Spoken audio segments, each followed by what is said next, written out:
animales en las artes y vamos a comenzar con nuestra primera ponente, Nancy Fabiola Méndez López, con su ponencia titulada Hacia un bestiario fílmico de Luis Buñuel, función y uso narrativo de los animales en su producción cinematográfica. Bienvenida. Creo que les estoy compartiendo. ¿No le... ¿No? ¿No? A ver, déjame. ¿Paso yo ahí? Ah, qué bonito. Vamos a jugar al juego de las sillas. Pero sí se estaba transmitiendo. ¿Esa es transmitiendo?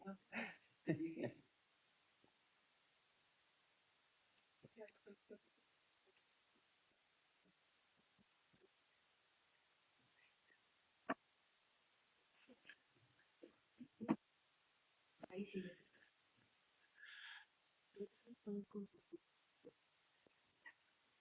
Oye, ahí te quedas, ¿eh? Muchísimas gracias.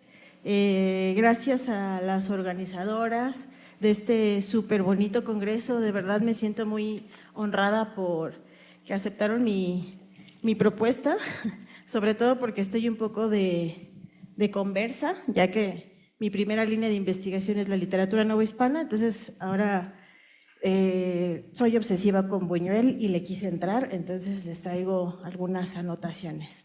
Comienzo. Cuando en una entrevista le preguntan a Luis Buñuel sobre la presencia de los animales en su producción cinematográfica, él responde: amo los animales, qué lástima que no prohibieran sacrificar animales y ojalá que fuera obligatorio comer vegetales. El hombre es culpable, respeten a las criaturas, estimo más a los animales que al hombre. Esta frase sintetiza la razón de ser de la profunda, confusa y esencial existencia de los animales en la producción cinematográfica del director aragonés. Más allá de disfrutar con deleite casi todas sus películas, siempre me pregunté ¿por qué aparecen tantos y tan diversos animales en los filmes? ¿Y qué función simbólica o narrativa juegan dentro del desarrollo cinematográfico? Al trazar el bestiario buñuelesco, pude ver que más allá de las etapas de su carrera cinematográfica, es decir, la surrealista, el cine mexicano, la etapa francesa, etcétera, el quid del lenguaje de Buñuel surge en muchas ocasiones a partir de estos seres vivos y sus taxonomías, sus probables diferencias y o similitudes con los seres humanos. Aunque es claro que Buñuel quiere reflejar que el Homo sapiens es más animal de lo que cree y que los animales simplemente existen. Hay un ethos animalesco que revela múltiples cosas humanas. Su preocupación no era nueva. Recuerdes el proverbio que reza: el hombre es el único animal que tropieza 2 veces en la misma piedra. O el refrán de Correas, datado en 1627, el hombre bestia en lo claro hierra. Es decir, una persona de comportamiento instintivo, ignorante y grosera, como indica la RAE, la segunda acepción, o como diría Nietzsche, el hombre es el único animal que debe ser domesticado. Pero, ¿quiénes son estas bestias humanas y cuáles son los aspectos en los que los animales reales les llevan ventaja a estos otros animales y bestias metafóricas?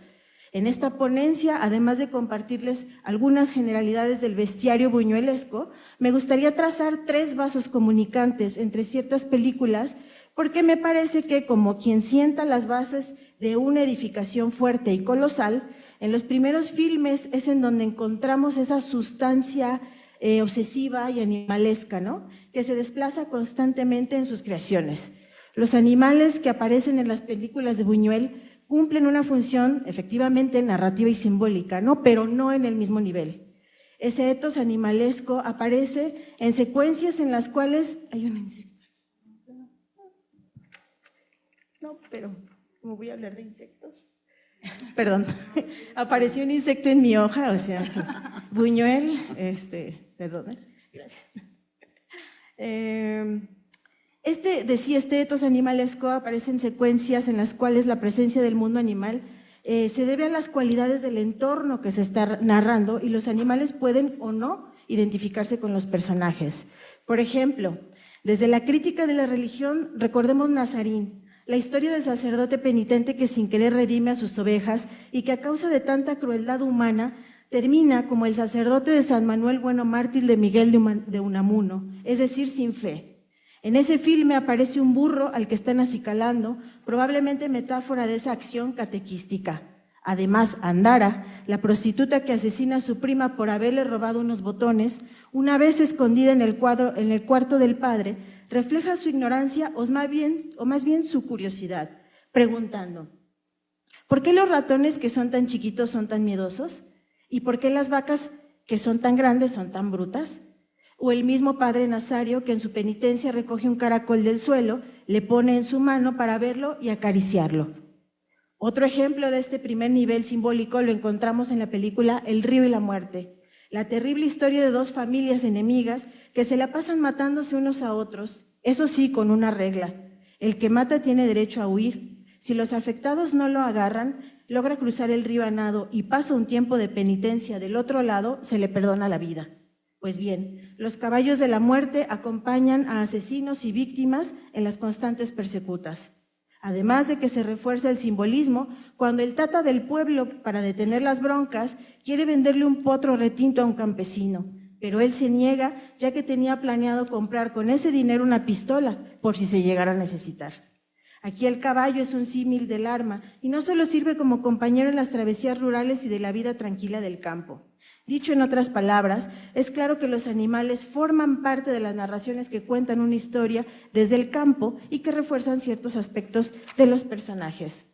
Aclarado eso, cabe la pregunta: ¿existe un origen cinematográfico de ese etos animalesco? Creo que en las películas El perro andaluz, La Edad de Oro y Las Urdes, Tierra sin pan, se encuentran no solo los cimientos estéticos de toda su producción, sino que es posible localizar el probable origen de sus múltiples obsesiones animalescas. Es decir, a partir de esas películas, Buñuel lanzó ese líquido animalesco que se repite en toda su filmografía y que funciona como engranajes simbólicos y narrativos que marcan ritmos o subrayan acciones que el director desea notar en las secuencias cinematográficas, una especie de cesura poética o un hipérbaton, ¿no?, si lo empleáramos en lenguaje poético. Primer vaso comunicante: gallo, gallina, hormigas, el burro y la mariposa. El perro andaluz. Creo que las escenas más provocadoras de este filme son, como todos sabemos, ese famoso corte del ojo de la mujer y las nubes cortando la luna. Según cuentan, en realidad le cortaron un ojo a una gallina. Y luego, el nido de hormigas en la palma de la mano y la comparación de esa palma con hormigas con la oscuridad, ahí está, con la oscuridad de la axila de la mujer y enseguida el erizo de mar. También los dos pianos arrastrados que cargan dos burros muertos sangrantes y en estado de descomposición. Finalmente, esa clásica escena de la mujer que observa una mariposa en la pared, mejor conocida como polilla de calavera, y el inquietante close-up de sus ojos. En cuanto a los gallos, hay vastísimos ecos y de muchos tipos en distintas películas.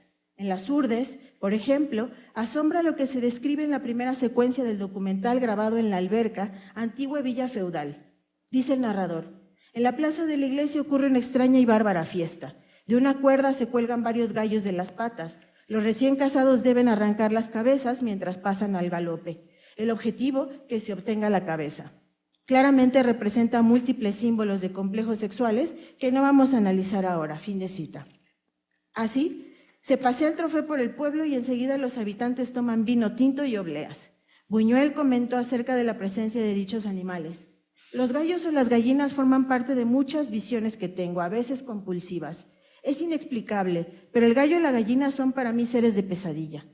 Un miedo que, sin duda, materializó en Los Olvidados, en donde la fijación del gallo se centra en Pedro, quien al ver a su madre que en un arrebato mata a una gallina con la escoba, recuerda el asesinato de Julián a manos del Jaibo y entra en cólera. No le pegues más, grita. También, una vez que lo llevan a la granja por sospechar de un robo, Pedro, inocente y encabritado, mata a una gallina a palazos. El director de la escuela le pregunta: ¿por qué mataste a las gallinas? Pedro dice: no sé. A lo que el hombre contesta: pues yo sí. Como crees que esta es una cárcel terrible y que todos somos muy malos, querías matarnos a nosotros, pero como no te atrevías, lo pagaron las gallinas. A lo que Pedro asiente y el director remata diciendo: pues ten cuidado, que también las gallinas pueden vengarse. Un caso similar ocurre en El Bruto, la historia de un viejo, dueño de vecindades, que para sacar a la prole de sus propiedades contrata a un hombre fuerte y bruto para amedrentarlos y correrlos. En una ocasión, varios vecinos persiguen al bruto en el mercado.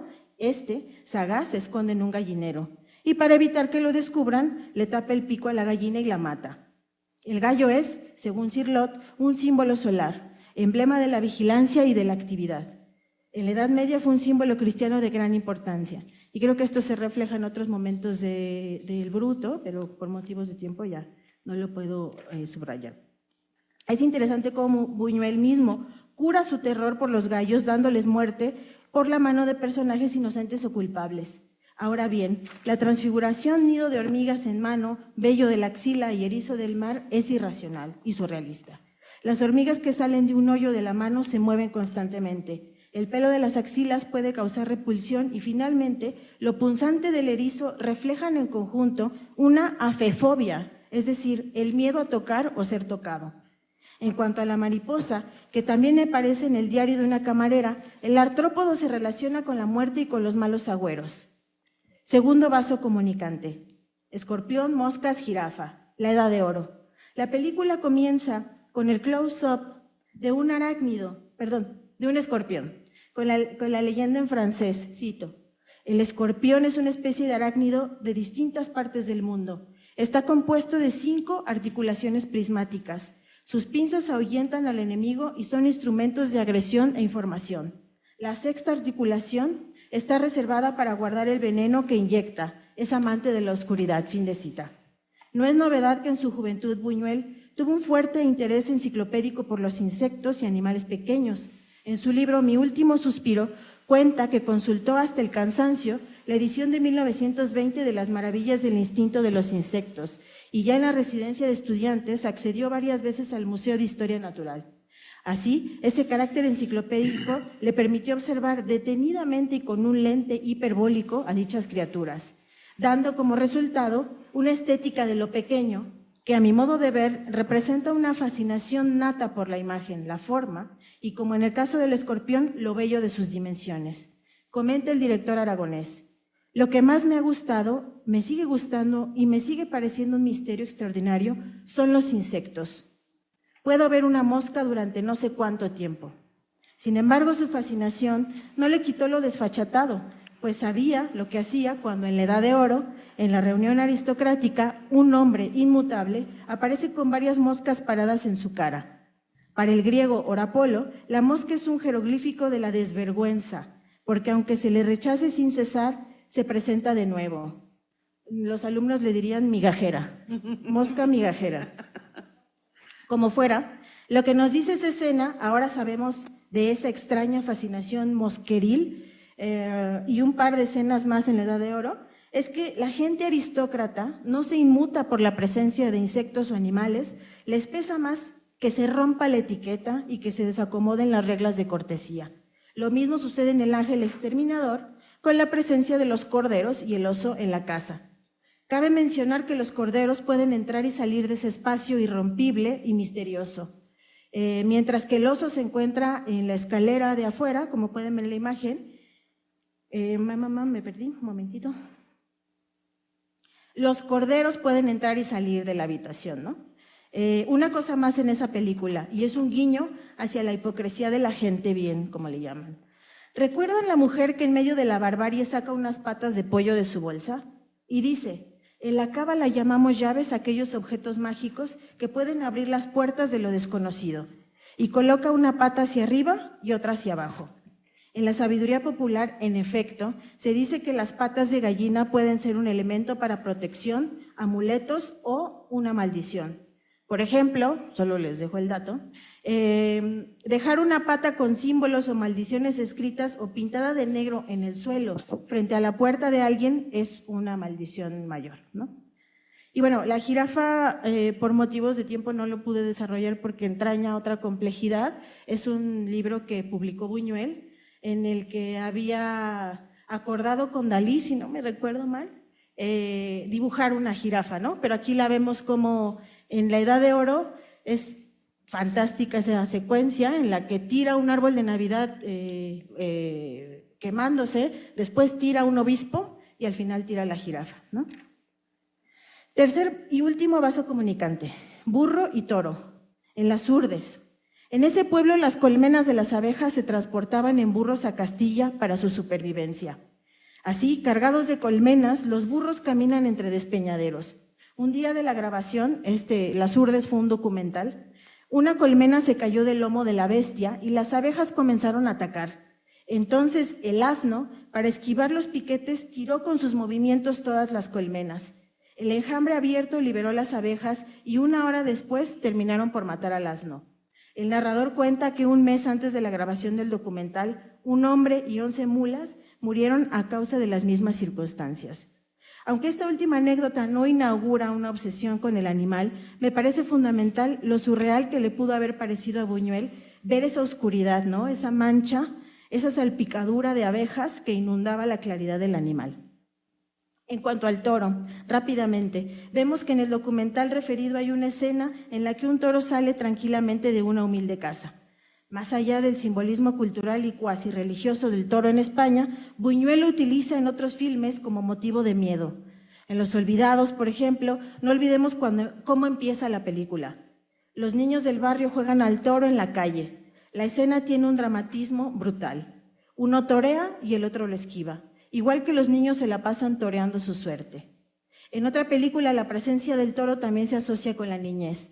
En Viridiana, la hija de la ama de llaves comenta una noche de mucho viento: «Tengo miedo, un toro negro va a venir, entró por la alacena». Esta premonición se cumple al final de la película, después del fiestononón y la réplica de la última cena que hicieron los vagabundos que habían sido cobijados por Viridiana, a quien al final intentan violar. En la última escena, en un día soleado, aparece ese toro negro y la niña detrás de él jugando. Aquí se refuerza ese símbolo totémico que con su sacrificio expresa la penetración del principio femenino por el masculino. De la misma forma que el miedo de la niña con capacidades brujeriles, ¿no? Pareciera que la llegada, desastre y huida de los vagabundos entregó a Viridiana a los brazos de su primo, según la historia, promiscuo y jugador. Mención aparte merece el perro, y como es mi animal favorito, no, lo quise traer. Al final, cuando le disparan al Jaibo y alucina antes de morir, aparece en la escena un perro que se aleja corriendo. Jaibo dice: «Ya te mataron, Jaibo, ahora sí te dieron el disparo en la cabeza», ¿no? Y vean cómo hay un fade out entre esas dos escenas, eso es fuertísimo. Bueno, y en Tristana aparece el perro del barbero que se aleja, en esta historia que se desarrolla en Toledo. Y alguien dice: «Ha mordido a un niño, está rabioso», según se había metido en una casa, y la criada le comenta a Tristana: «Vamos a ver», y Tristana contesta: «No me gustan mucho los perros y menos rabiosos». Luego ella se mete a una casa y está un pintor muy guapo, retratando a un barcelonés, y le dice: «Hay un perro rabioso y yo». Y el pintor le contesta: «¿Está usted en casa?». Después, en esta tercera imagen, esta es del Discreto encanto de la burguesía, Fernando Rey, el protagonista, le dispara a esos perritos que no sé si ustedes tuvieron de niños y todavía los venden. Son estos perritos de pilas que pues ladran, ¿no? Y brincan. Y la muchacha es una terrorista que va a dejar esos perritos y Fernando Rey le dispara, ¿no? Bueno. Más o menos conclusiones. Los animales no se camuflan en la escenificación, siempre tienen un valor simbólico. En el bestiario de Buñuel hay una concatenación simbólica que surge desde sus primeros años y se despliega a lo largo de su producción cinematográfica. Los animales solo existen y Buñuel los muestra y los usa para reforzar imágenes. Ideas, acciones, personajes son un engranaje para las historias, marcan ritmos, enfatizan ideas o sensaciones, rompen con el espacio aparentemente cotidiano, aunque algunas veces los humanos protagonistas de esas historias son más bestias que los rumiantes, como en nuestra vida cotidiana. Y finalmente ese bestiario parte de ese etos obsesivo y animalesco de Buñuel, y traigo a colación por último una cita suya. Dice: «Los animales son seres muy vitales, me dan alegría, pero en un momento dado y fuera de contexto pueden ser muy inquietantes», ¿no? Y bueno, falta mucho tiempo para compartir parte de los hallazgos, pero agradezco mucho su escucha porque este es un primer acercamiento. Obviamente hay muchísima bibliografía sobre los animales en Buñuel, ¿no? Pero ya iré enfocando toda esa parte bibliográfica para mi artículo. Y bueno, muchísimas gracias. Espero que les haya gustado porque quedé muy trastornado de ver las películas. Y bueno, gracias.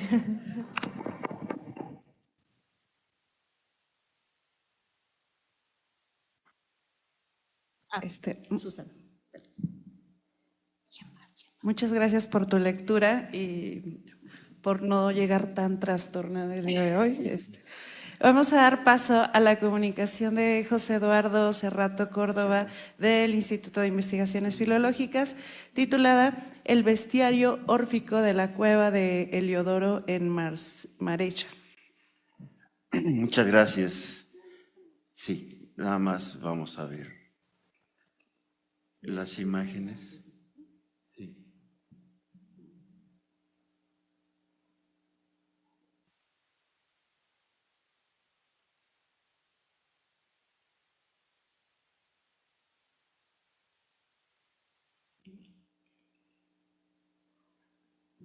¿Quién nos podrías auxiliar, por favor?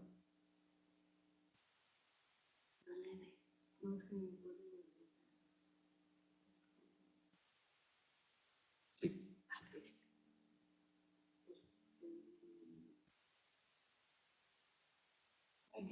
¿Están llamando al rechazo? Se está compartiendo todavía la...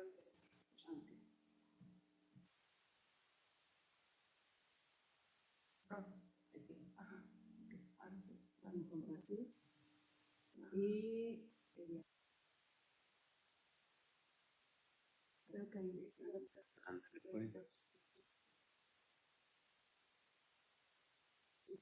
Eran del banco. Bueno, quiero agradecer públicamente al doctor Bernardo Barruecos, que me asesoró en algunos problemas de traducción de epigramas del griego antiguo. Y quiero empezar con una breve historia de la ciudad de Marecha. Está localizada en las tierras bajas de Judea, aproximadamente a 40 kilómetros al suroeste de Jerusalén y a 30 kilómetros al suroeste de Ashkelon, a medio camino entre Gaza y el Mar Muerto.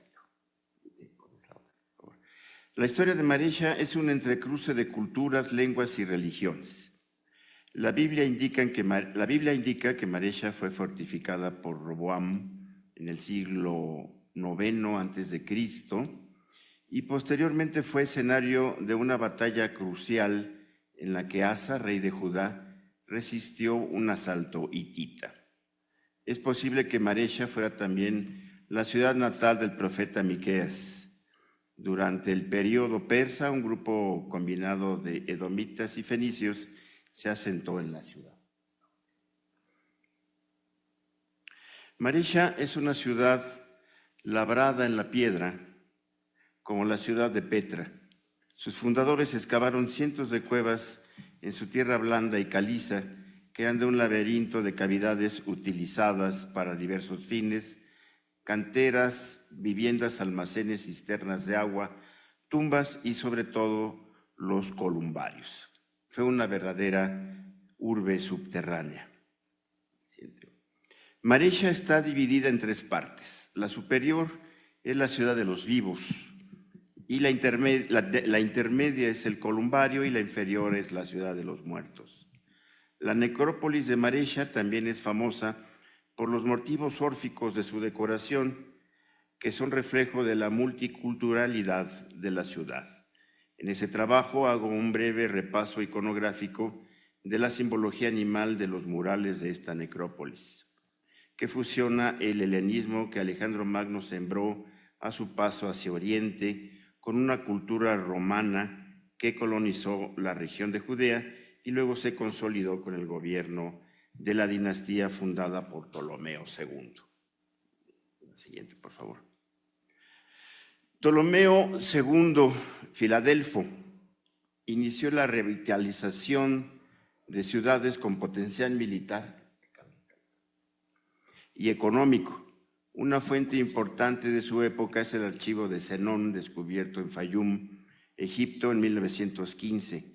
Esta colección de papiros griegos se relaciona principalmente con las actividades administrativas y financieras de Zenón, quien sirvió como secretario y agente de Apolonio Dioiquetes, ministro de Finanzas de Ptolomeo II.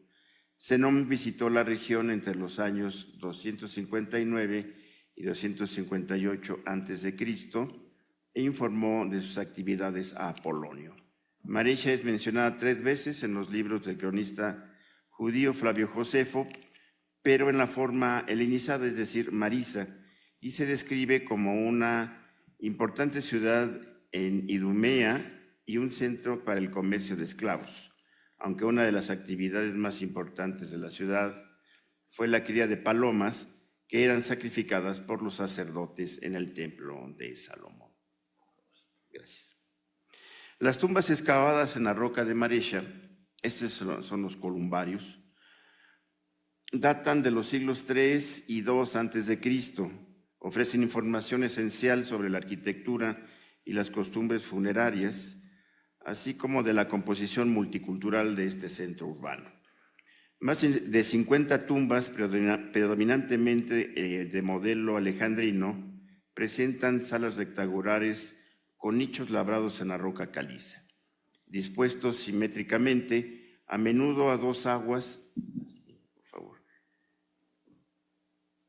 Esta es la parte de los nichos funerarios de la que me voy a referir, y a las orillas, ustedes verán, están los animales representados. Todo alrededor hay una serpiente, un uroboros. Al final está una de las principales tumbas, que es la de los sidonios, que es la que me interesa.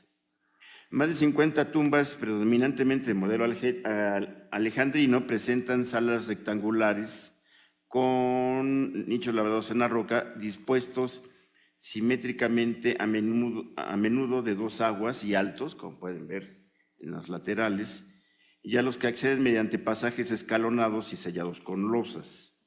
El singular repertorio arquitectónico de Marecia incluye fosas con repisas circundantes, nichos absidiales con labrados en la roca, salas de 2 niveles, elementos ausentes en otros cementerios contemporáneos de Israel.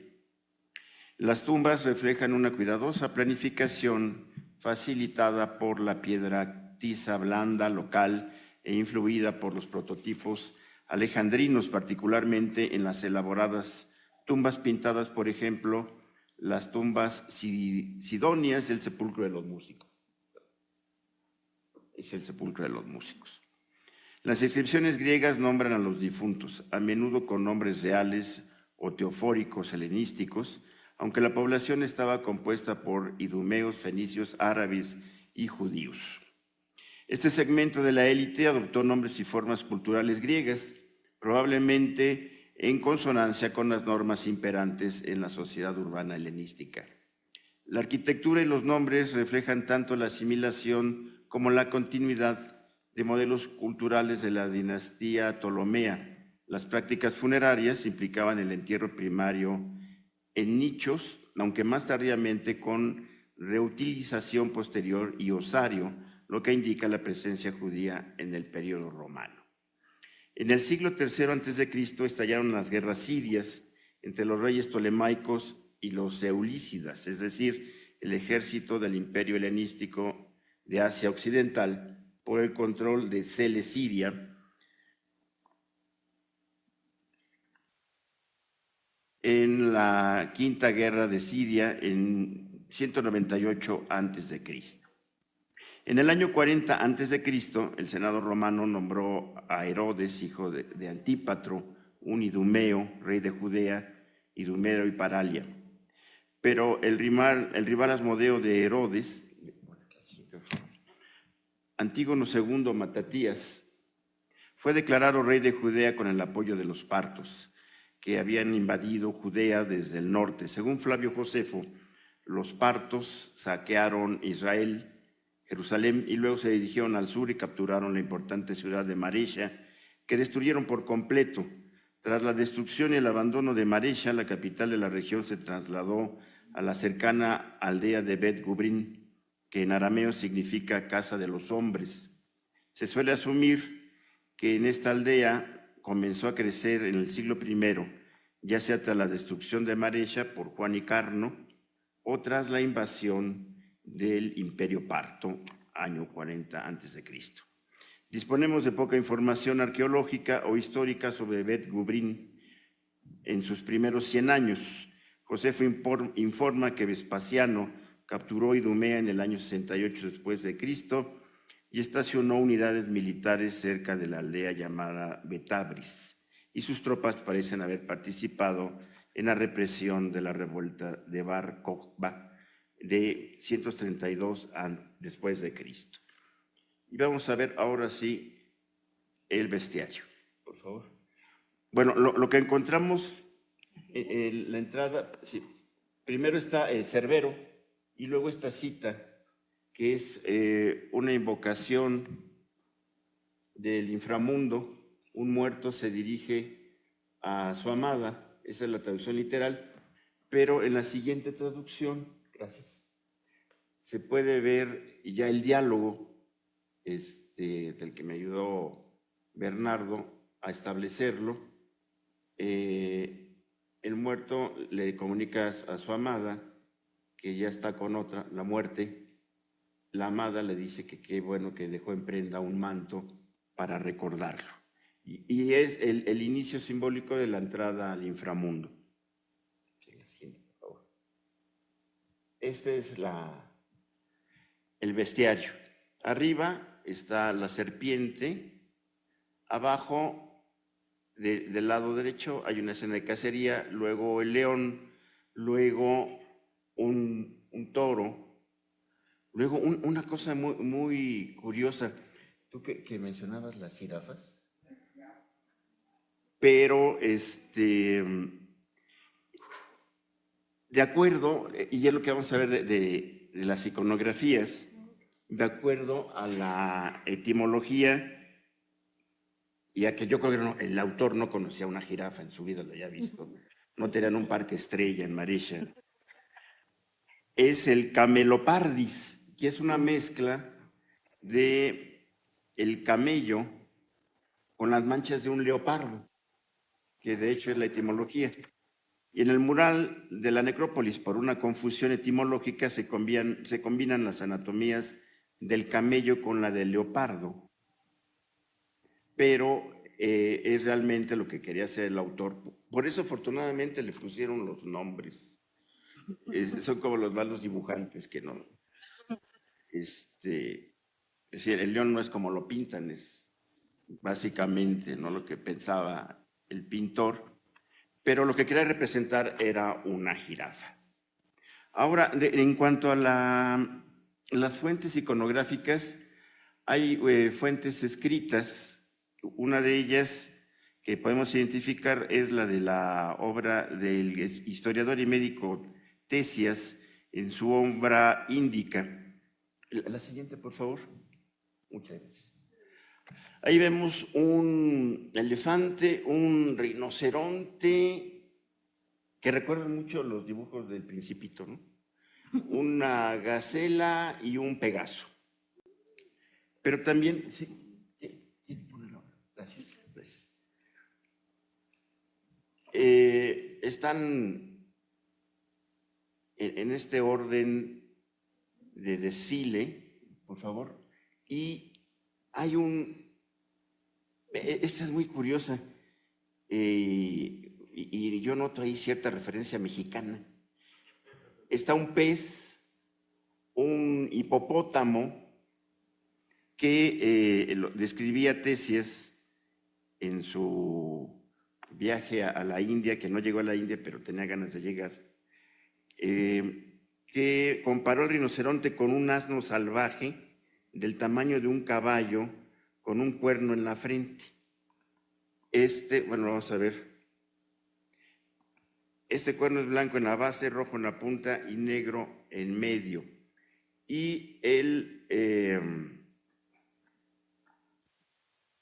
El hipopótamo lo describe también como la etimología, un caballo de agua, pero de tamaño enorme. Y luego, en la izquierda, hay un burro, un asno, devorando una serpiente. Ahí se tenía que haber fundado México. Pero bueno, no, lastimosamente no. Pero casi, ¿no? Seguimos, por favor.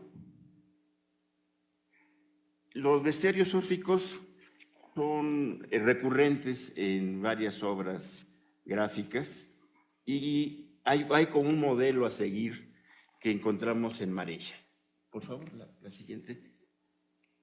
Bueno, ya vimos a Tesias en la India, que son parte de sus descripciones. La siguiente, por favor.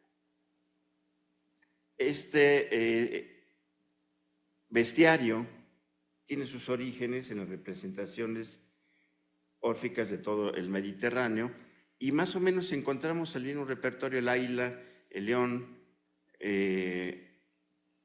un lobo, un oso, posiblemente un leopardo, el jabalí y la gacela. La siguiente, por favor. Este es otro Orfeo, que ya en la era cristiana se va a confundir Orfeo con Cristo. Hay también mosaicos parecidos. Aquí el bestiario es más amplio, también hay una víbora, como en Marescia hay varios animales que coinciden. Sí, la que sigue, por favor. Este es otro mosaico órfico.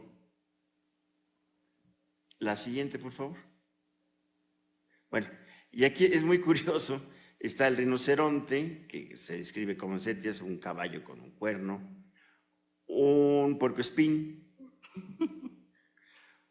un animal no identificado, un ovni, ¿no? Y una quimera, que está basado, por favor, la siguiente, en esta quimera de Tesias. Por favor, la siguiente. Muy bien.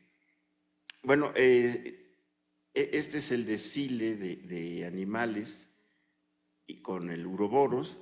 La siguiente, por favor. Y este es digamos, la joya de la corona, la más elaborada tumba. Están las ánforas y están las águilas que, según algunos egiptólogos, derivan del ritual funerario egipcio. Y según esta teoría, el águila no estaba exclusivamente ligado a Zeus, sino a Sarapis. Durante la dinastía de Ptolomeos en Egipto y Marescia fue un símbolo de eternidad. El fénix egipcio era una deidad solar que simbolizaba rejuvenecimiento, la resurrección y la eternidad. El equivalente egipcio al ave fénix grecorromana es el ave Venu, parecido a una garza. Pero estas águilas, vemos la siguiente, por favor, tienen como referente iconográfico el águila real de las monedas de Ptolomeo. En la orilla decía, por una cara, Ptolomeo Basileus, y del otro lado estaba el águila real. La siguiente, por favor. Hay también, y esto es parte del arte funerario, escenas de cacería. Vemos el cazador, que tiene la leyenda caballero del Líbano, el leopardo, y junto hay un perrito. La siguiente, por favor. El modelo está tomado de la tumba de Filipo II. Era el modelo arquitectónico que se siguió por todos los Ptolomeos. La siguiente, por favor. Y esta es la escena que tiene grabado en griego el leopardo, y arriba lo que les decía, el caballero del Líbano, y abajo un perro de cacería. Pero hay una larga tradición de esta misma imagen. La siguiente, por favor. Lo encontramos aquí también en el mismo modelo de la tumba de Filipo II. La siguiente, por favor. En otra escena,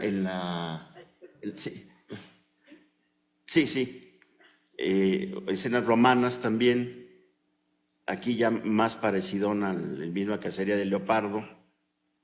Sí, la siguiente, por favor. Otra cacería también de Israel, de otra tumba de Israel. Ese es un mosaico. La siguiente, por favor. Este ya es más tardío, ya es de la época cristiana, pero hay repetidas escenas de cacería. Era el modelo que tenían los artistas. Bueno, aparece un jabalí también allí. La siguiente, por favor. Ese es otro acercamiento, la cacería de un oso. Sí, por favor.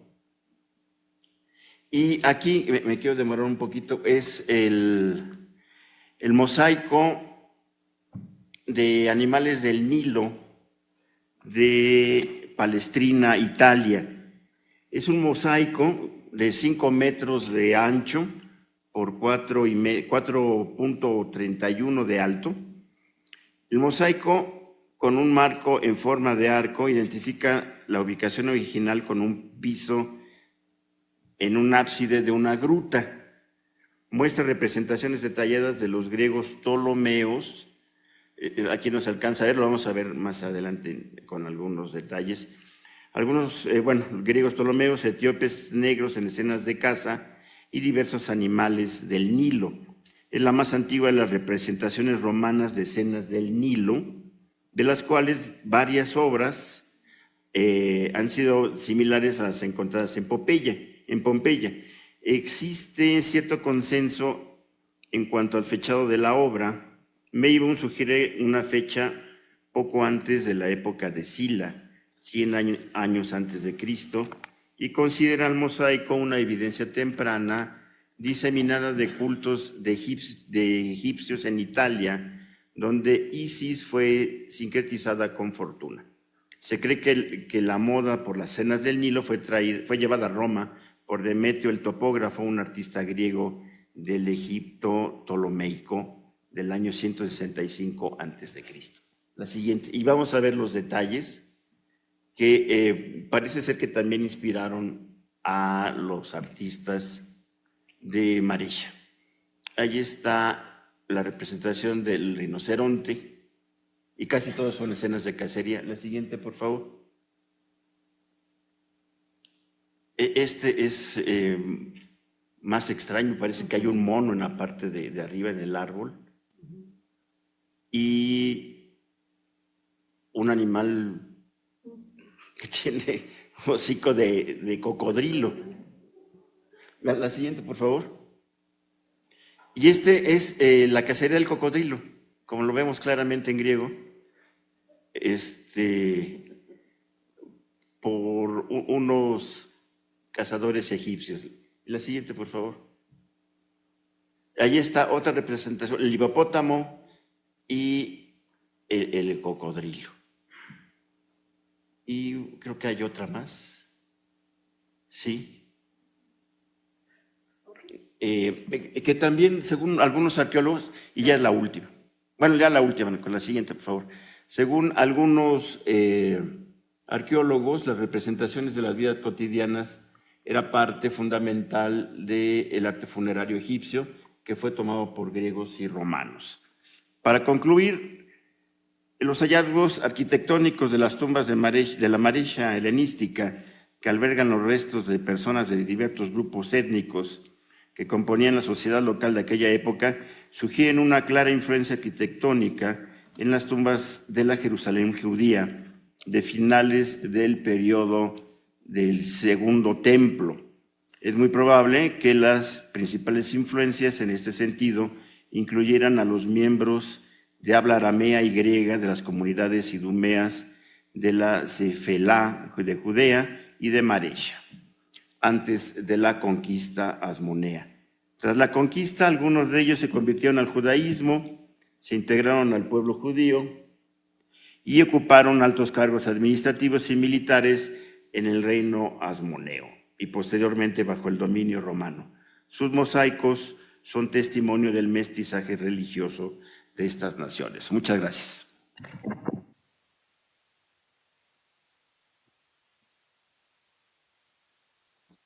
Muchas gracias por su lectura. Vamos a cerrar esta mesa con la participación de Xochiquetzali Cruz Martínez del Instituto de Investigaciones Filológicas con su comunicación Animalia Pétrea, Animales y su relación con la Ciudad de México.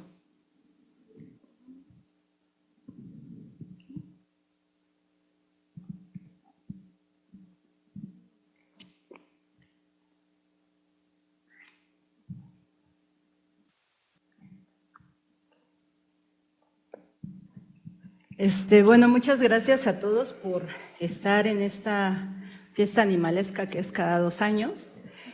Yo voy a llevarlos como una especie de flaneur a lo largo de nuestra hermosa ciudad. Estos son, bueno, yo quise trabajar ahora un poco lo que es la literatura y la escultura, y estos son 3 monumentos que están en la ciudad, pero a lo mejor no nos hemos percatado de lo mismo.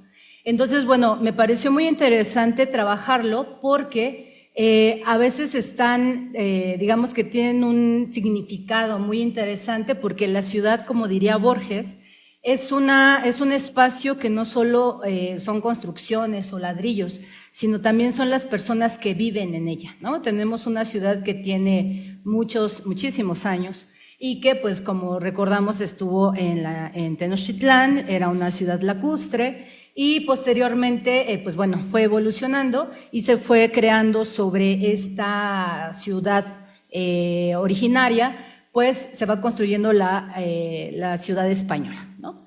Entonces, bueno, estos 3, bueno, excepto el último, son animales que hacen referencia a esta cuestión del Imperio Español con la mixtura del Imperio Mexica. Entonces, bueno, aquí es interesante porque, como les decía, no voy a leer la cita, las imágenes y los símbolos de los animales van a estar presentes incluso en el escudo de la ciudad, como podemos verlo aquí. Tenemos a 2 leones rampantes que están sobre un castillo que representan a la nobleza española. Van a ver que hay 3 puentes que representan las 3 avenidas que estaban en México Tenochtitlan, que era Tlalpan, Iztapalapa y Tacuba. Alrededor lo tenemos con los nopales, que bueno, hacen referencia a México Tenochtitlan, y bueno, tenemos una especie de geografía simbólica, ¿no? Este es, digamos, el escudo de armas de la Ciudad de México, bueno, que entonces era la Nueva España, pero bueno, aquí es interesante porque hagan de cuenta que la ciudad es como si se fueran formando capas literales y capas simbólicas. Entonces, bueno, los habitantes van cambiando y por tanto se van apropiando del espacio. Es decir, no solo estamos hablando de una cuestión literal, sino también de una cuestión simbólica que lo podemos ver en pues en este escudo de armas, ¿no? Entonces, bueno, vamos a ir con el primer escultura que aparece, que a lo mejor ustedes han visto. Vamos a entrar a esta ciudad simbólica y vamos a hacer una especie de flaneurs y vamos a perdernos en las calles del el primer cuadro de la Ciudad de México. Esta cabeza de león se encuentra en la calle de Francisco y Madero y Motolinía. Si ustedes lo ven, van a verla en la parte de arriba. Entonces, bueno, ¿por qué está esta cabeza de león ahí? Recordemos, y bueno, lo hemos visto en estas últimas semanas, las inundaciones de esta ciudad. Es decir, estamos en una especie como de cuneta y bueno, nos toca sobre todo a los que vivimos en la parte poniente de la ciudad, que se inunda, ¿no? Entonces tenemos una ciudad que, bueno, recuerda y que trae el agua, pues va a ser siempre manifiesta en esta ciudad porque era lo que era, ¿no? Es decir, la geografía tiene una memoria. Entonces, bueno, una de las grandes inundaciones que se dieron en el siglo XVII en la Ciudad de México fue la inundación de 1629, que según las crónicas se dio del 21 al 24 de septiembre y se llamó el diluvio de San Mateo. Se dice que llovió durante 4 días y que no dejó de llover todo ese tiempo, y entonces el agua subió 2 metros. Entonces, en este sentido, esta cabeza de león es la que marca hasta dónde llegó el agua en ese tiempo. Se dice que el agua duró años en irse, y por tanto, hay reportes que, bueno, yo creo que son un poco exagerados, que hubo 30,000 muertos y 20,000 personas se fueron de la ciudad. Recordemos que la ciudad era muy pequeña, y muchas se fueron a Puebla, porque decían que la ciudad nunca se iba a quitar de las aguas, ¿no? Es decir, las aguas siempre iban a estar ahí, entonces, pero era, pues era espantoso, era horripilante, ¿no? Y como dato curioso, en la parte de atrás de Catedral, donde está ahora, bueno, donde te encontraron en Templo Mayor, ahí había una isleta. Entonces, durante estos 2 años que estuvo la ciudad, los perros iban a ponerse en esa isla y bueno, porque los perros se iban a ahogar y se iban a poner en esa isla. Entonces van a encontrar algunas placas que les llamaban la isla de los perros, pero es por esta cuestión, porque los pobres compañeros caninos, para no ahogarse, se iban a esa isla, ¿no? Entonces, bueno, en ese sentido, tenemos 2 referencias que tenemos de Velasco y de Franco, que hablan de, digamos, bueno, posteriormente nos van a decir por qué se inundó esta ciudad, bueno, la Ciudad de México en 1629. Se dice, nos dice Velasco que el Cristo del templo de Santa Teresa comenzó a sudar y de pronto, sin que nadie tocara, las campanas se escucharon en el monasterio de junto. Es decir, lo que iba a, digamos que Dios les predijo a las personas que vivían en esta ciudad que algo iba a pasar. ¿Y cuál es el subterfugio que tenemos aquí? Porque esta ciudad era la representación de Sodoma y de Gomorra. ¿Por qué? Porque éramos pecaminosos, ¿no? Entonces, en ese sentido apocalíptico, pues Dios tenía que mandar una inundación para desaparecer a todos estos pecadores. Entonces, en ese sentido tenemos lo que nos dice Franco, dice, era como si aquella imagen quisiera comunicar algo, pero nadie sabía qué. Cerca de ahí, en el convento de las monjas dominicas, una hermana tuvo una visión. México sería objeto del castigo divino. El peor de todos, aquel de Dios, había usado para depurar la humanidad corrupta. Entonces, bueno, como se dan cuenta, estas son crónicas que vienen de algunas, bueno, de unas órdenes de los franciscanos sobre todo, y pues, ¿qué es lo que se está haciendo? Se dan dando una explicación de acuerdo a la orden y, por tanto, se va a hacer como una conversión de todos estos pecadores, o entre esos 30,000, pues estaban todos los que provocaban que la ciudad fuera en este sentido, ¿no? Entonces, tenemos otra, digamos, otra referencia de don Carlos de Sigüenza y Góngora, que lo hace en el año de 1692 en el alboroto y motín de los indios el 8 de junio de ese mismo año, donde dice que, bueno, nos comenta que también manda a esta inundación por los impíos y por los pecadores, ¿no? Entonces, bueno, ¿qué es lo que va a hacer? Es, con el azote del Padre, con el agua, lo que va a mandar es agua, hambre. Entonces muchas personas morían de hambre porque, bueno, estaban en sus techos, y nos hace una referencia muy interesante. Se dice que toda la vida de la ciudad se hacía en barcazas, es decir, se pagaba, hacían el comercio, la gente se trasladaba, y tenemos todavía esta visión en Xochimilco, y sobre todo, por ejemplo, donde es mi pueblo, que es Santa Anita, Zacatlanmanco, en el oriente de la ciudad. Este es un pueblo que es el segundo que encuentran los españoles, pero era un pueblo que era como de chinampas, y entonces se movían mediante pues las barcazas, ¿no? Entonces, bueno, a mí me interesó saber por qué es una cabeza de león la que está ahí en Motolinía y en Madero, ¿no? Y no por qué otro animal. Sabemos que a raíz del símbolo, el símbolo animal puede ser como positivo y negativo, es decir, el símbolo es muy interesante porque puede tener diferentes interpretaciones. Entonces, bueno, si ustedes tienen curiosidad y entran a leer la Biblia, van a encontrar pasajes donde el león va a hacer representación cristológica.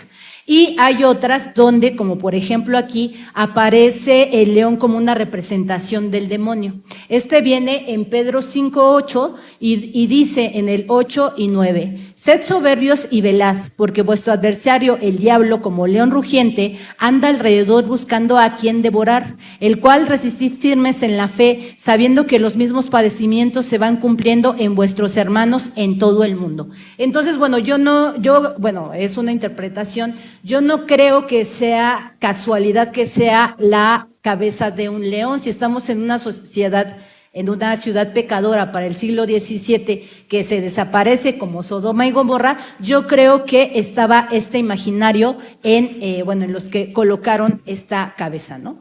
Ahora nos vamos con otra representación que sería híbrida. Ahora nos vamos a ir caminando sobre la calle de Pino Suárez, que era la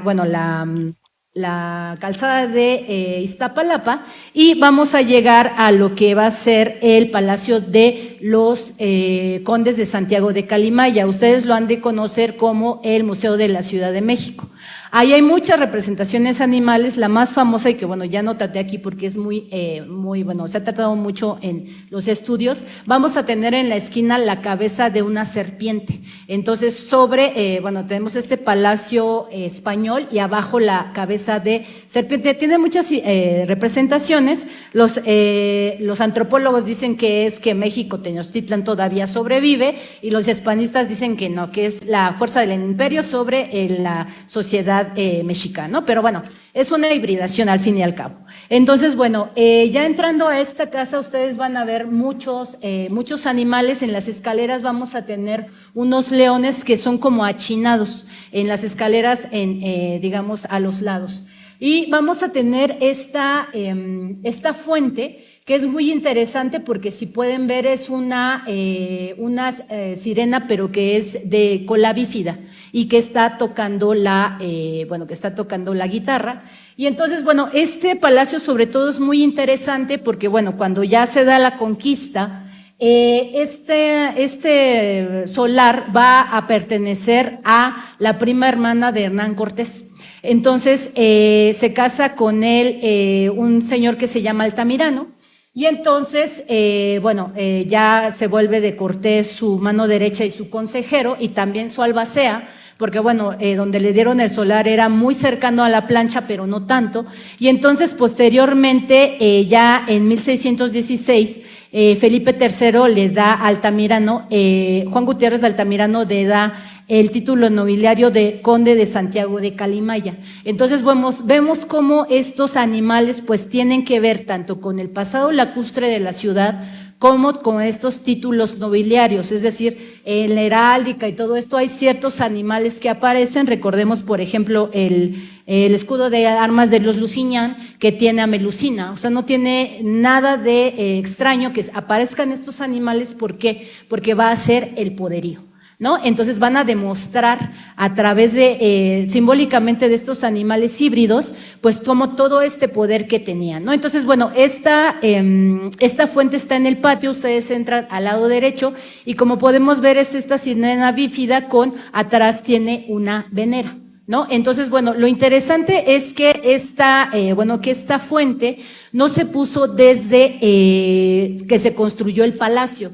Los condes de Santiago de Calimaya casi no estaban en ese predio, y entonces, ¿qué es lo que hacen? En el siglo XVIII ya se va a hacer una remodelación, y entonces se lo encargan al arquitecto Hugo Guerrero y Torres, y él es muy importante porque él nace en la Ciudad de México, y lo que tiene su estilo es que es ecléctico. Ustedes lo pueden ver en muchas construcciones de esta ciudad. Es el que construye la Capilla del Pocito en la Villa de Guadalupe.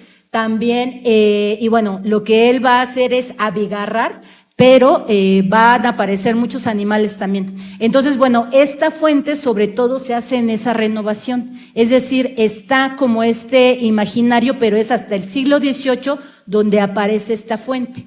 Entonces, bueno, es muy interesante porque, bueno, no voy aquí a indagar mucho sobre la simbología de la sirena porque, bueno, todos la conocemos.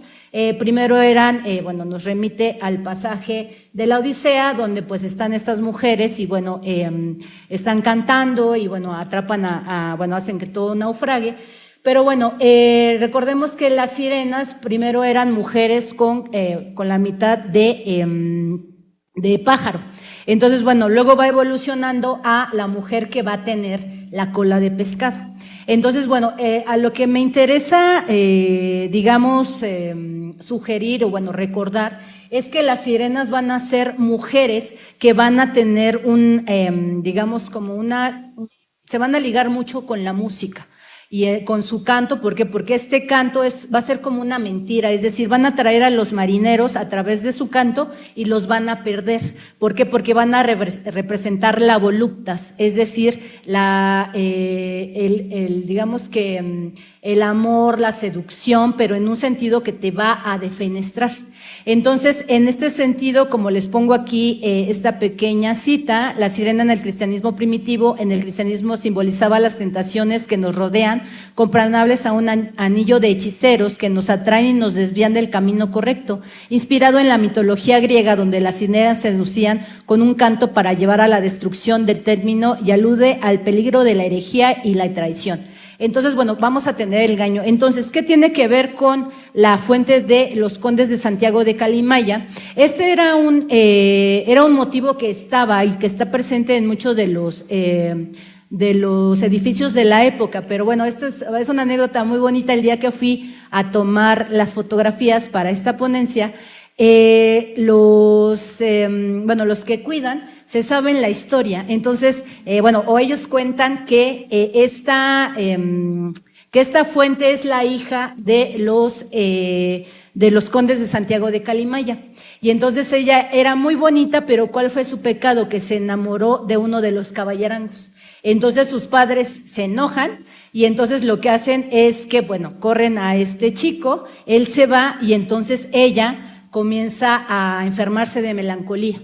Entonces, en ese sentido, llega un punto en el que pues ella fallece de tristeza y entonces, bueno, los policías con otra historia más corriente, en el sentido de que todo el mundo lo sabe, me cuentan que el padre manda hacer esta fuente para recordar a su hija, porque si ustedes van al lugar, van a ver que la fuente da a la capilla como tal del palacio, ¿no? Entonces, bueno, seguramente les digo, tiene esta significación de tipo de poderío en el sentido y lacustre, porque estábamos en una ciudad, pero es muy interesante cómo las personas van tomando estos símbolos y van rehaciendo la historia, ¿no? Entonces, vemos cómo cómo se rehacen estos símbolos. Seguramente también mañana que nos hable la doctora Donají, estas mujeres monstruosas, aparece una mujer que se llama la Tlanchana. La Tlanchana va a ser una sirena que aparece en el Estado de México y ¿qué es lo que va a hacer? Va a atraer a los hombres borrachos o a los mujeriegos y ellos están en Metepec. Si recuerdan, hay muchas artesanías con sirenas que están tocando la guitarra, pero esto es muy bonito. ¿Por qué? Porque es una transformación sobre todo hispánica y francesa, porque bueno, si ustedes van sobre todo a la parte de Suiza francesa, van a ver, por ejemplo, sirenas, pero que tocan muchos instrumentos, que tocan la flauta, que tocan el pandero, que tocan una flauta doble, pero aquí es muy interesante que es una guitarra y no otra cosa, ¿no? Entonces, bueno, esto es interesante, ¿por qué? Porque se da la fusión de Europa y de América. Entonces, bueno, ya para terminar, vamos a hablar un poco del perro, como nos mencionaba Nancy. El bestiario, el símbolo animal, lo que va a hacer es tomar las características de nuestros compañeros sintientes y las vamos a hacer nuestras. ¿Para qué? Para hacer un exemplum vivo, ¿no? Es decir, en este sentido vamos a tomar esas características y las vamos a hacer nuestras, porque somos un animal symbolicus y bueno, tenemos la cuestión del habla, ¿no? Entonces, en este sentido, pues el perro, nos dicen muchos bestiarios, va a ser el símbolo de la fidelidad y de la amistad en la tradición pagana, pero también en el cristianismo. Tenemos muchísimas historias de santos que, por ejemplo, son enterrados por perros o que los perros los acompañan como psicopompos a su otra vida, etcétera, etcétera. Y entonces, bueno, vamos a terminar con esta perrita que ustedes, si algún día pasan por Bellas Artes, van a ver que hay unos medallones de esta perrita. Sabemos que este edificio imponente fue creado por el ingeniero Adamo Boari, que era italiano, y que bueno, digamos que se le da esta obra por parte de Porfirio Díaz. Es muy largo de contar porque bueno, iba a ser el Teatro Nacional, después ya le quitaron el contrato a Boari, pero bueno, es interesante porque él iba siempre acompañado de su perrita de raza Setter, que la podemos ver del lado izquierdo, que se llamaba Aida. Se llamaba Aida por la ópera. Entonces, bueno, Adamo Boari siempre la traía con él, y él en sus memorias nos cuenta que siempre se ponía a sus pies. Entonces, bueno, el punto es que cuando llega a construir el Palacio, el Teatro Nacional, está con él Aida, pero al final la perrita muere. Entonces él queda devastado por esta pérdida, y entonces ¿qué es lo que él hace? Inmortalizarla en estos medallones. Entonces cuando ustedes vayan, es en la parte de atrás de Bellas Artes, van a ver muchos animales, pero sobre todo este medallón es muy interesante porque nos está marcando como lo que les digo, la cercanía con los compañeros sintientes es como muy fuerte, ¿no? Entonces a Adamo Boari le toca tanto la pérdida de su perrita Aida que la inmortaliza en la piedra para la eternidad, ¿no? Entonces aquí vemos que pues como desde el punto de vista clásico y originario de los animales con nosotros, pues todos somos parte de un ánima, ¿no? De un ánima del mundo. Los seres humanos vamos a tener un espíritu, pero al fin y al cabo somos parte de este gran ser viviente que va a ser el mundo, y todos estamos conectados a ese grado que pues Boari hace esta representación de Aida. Y bueno, cuando pasen algún día por Bellas Artes y recorran esta ciudad simbólica, pues podemos ver el amor, la muerte, los símbolos en todos estos animales que están presentes en el centro. Y bueno, hay muchísimos, pero bueno, solo me centré en estos tres, y bueno, muchísimas gracias.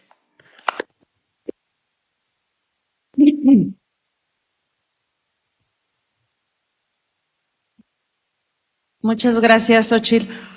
Ya nos mandaste con tarea a la doctora Donají. Hoy se quería ella ir a pasear y ya va a tener que llegar a completar esta conferencia de mañana. Bueno, tenemos un espacio para un diálogo, para preguntas hacia nuestros ponentes. Gracias por sus lecturas, por cierto. No sé quién tenga alguna pregunta, algún comentario, algo que quiera aportar.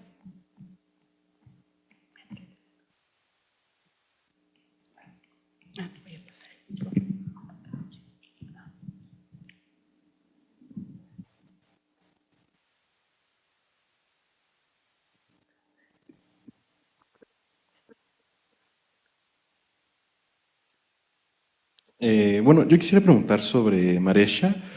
Quería preguntar si hay como un archivo público o un lugar donde podamos ver como todas estas imágenes y no solo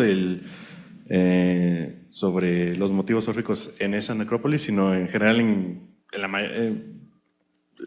general todas las necrópolis donde haya motivos órficos. ¿Dónde podemos consultarlas? Bueno, sí hay un sitio web donde se pueden ver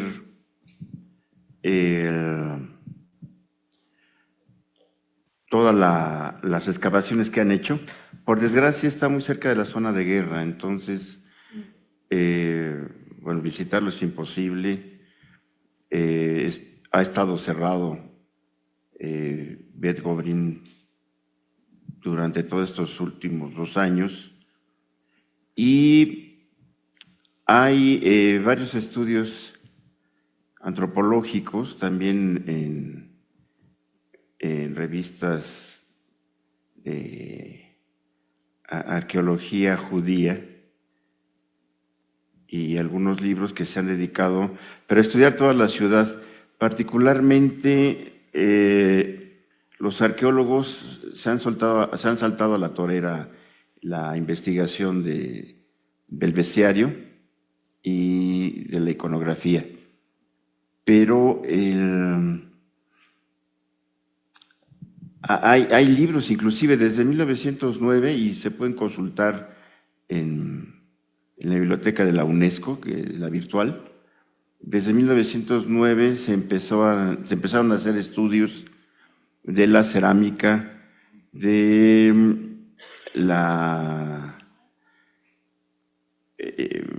el graffiti que dejaron en latín, poca, en arameo mucho y muchísimo en griego, porque era la lengua franca, ¿no? Inclusive yo creo que Jesucristo predicaba en griego más que en arameo, porque era la lengua oficial. Y entonces hay fotografías, hay mapas, hay estudios topográficos. Si lo buscan como la zona arqueológica de Maresha, van a encontrar en la red muchísimo bibliografía de estudios antropológicos, arqueológicos. Sí, por ahí.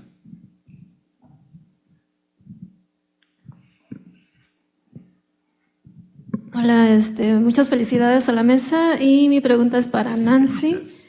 Brevemente, aunque sé que va a ser parte de una investigación mayor, ¿qué significa la jirafa que dices que posteriormente era arrojada por la ventana y que presentaste en la presentación?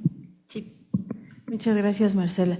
Pues creo que como era una colaboración con Dalí, ya sabes que el inicio, por ejemplo, del perro andaluz, que es el ojo de la mujer cortado y la mano con las hormigas, eso surgió de sueños. Y creo que la jirafa, si no mal me equivoco, también surgió de esos sueños. Entonces, creo que si recuerdan la secuencia que puse en la pantalla, en la que el protagonista Moró, se llama creo, al final entra en una especie de, ¿cómo le podemos llamar? Como una catarsis, ¿no? Y hay una secuencia súper fuerte en la que entra al cuarto y hay una vaca encima de la cama. Y después se acuesta como que está haciendo un berrinche y deshace la almohada para sacar las plumas de la almohada, ¿no? Y enseguida decide tirar cosas por la ventana. Y yo les comentaba que es interesante cómo primero tira el árbol, como si fuera un árbol de Navidad, pero pues es un árbol que está en llamas y lo tira. Después tira este obispo que está con toda la, digamos, vestimenta, y al final tira una jirafa que curiosamente cuando cae se ve, o sea, la caída libre y cae en agua, ¿no? Entonces, más allá de lo que tengo que revisar, porque es una publicación que se hizo de Buñuel, este librito, creo que yo diría ahora mismo que finalmente es en el momento de ver la película, en ese momento de la lectura de la película, pues representa lo que cada quien, digo, no es que estoy saliendo del paso, es que de verdad creo que hay muchos símbolos y muchos animales que Buñuel mismo lo dice, ¿no? Yo los pongo ahí y los pongo para provocar, pero cada espectador es el que toma esa información. Pero sí, está muy interesante y sí lo voy a desarrollar. Muchísimas gracias. También tenemos gente que está enviándole sus felicitaciones por la transmisión en vivo y pues su agradecimiento por compartir estas ponencias. ¿Todavía tenemos tiempo para alguna otra pregunta? Gracias. Bueno, yo quiero felicitar a la mesa por tan interesantes investigaciones, me gustaron mucho. Y creo, querida, que, bueno, más bien sospecho que Atlanchán, ahorita ya revisé más o menos, debe de ser una dueña del agua. En Veracruz tenemos una que se llama Apanchane y también hay dueñas del agua, o sea, esas dueñas del agua y esas cosas, esas monstruas que reviso, fíjate que son como réplicas. O sea, todo yo láser tengo de Mesoamérica hasta Centroamérica. Y se replican, son las mismas funciones casi. Y la tuya está relacionada con la pesca. Y supongo que esos borrachos y esas personas que encuentran ahí la fatalidad deben de entrar al encanto, o sea, a donde son sus dominios.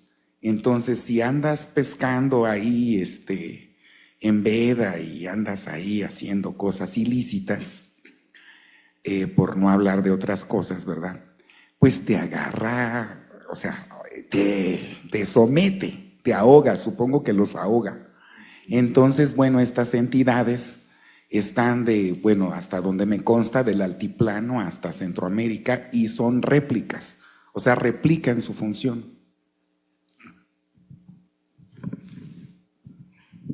Pues bueno, muchas gracias, don Aji. Y bueno, la doctora es la especialista en estas mujeres monstruosas.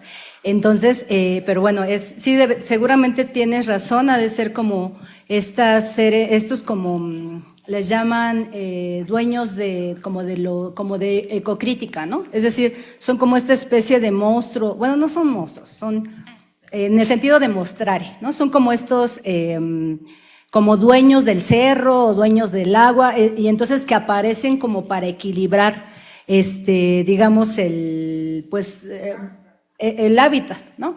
Entonces, pues bueno, muchas gracias por este comentario, don Aji, que mañana vamos a escuchar a la doctora, que va a ser una delicia. Y bueno, yo tengo ya para finalizar una pregunta para Nancy. Ah, perdón. Sí. Hola, buenas tardes. Felicidades para la mesa. Y justo ayer estaba volviendo a ver la película Un cuento de pescadores, donde hacen referencia a la leyenda de la Miringua en Michoacán, que es este ser que es muy blanco y tiene los ojos negros, que de pronto se asemeja a una salamandra. Y algo que pregunta uno de los personajes en los diálogos es ¿qué es la Miringua?